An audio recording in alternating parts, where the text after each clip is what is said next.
What's ko sai pasina mvura pasaidi. Nakuya naisita ndiko kamvura. Muna sweet at.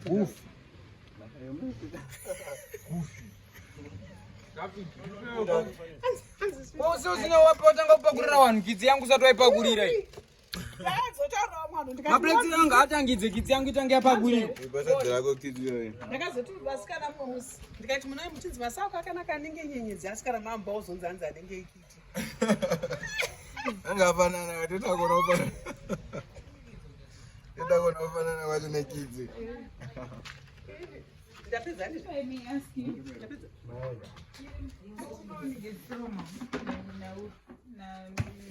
Ko mnyama dzirovi.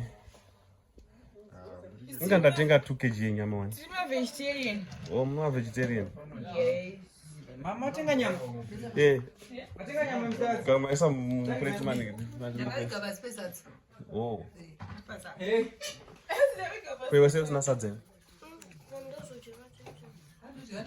Iyo game chakubutisa game yo. Kwa ronya nyanya game. Ndio tata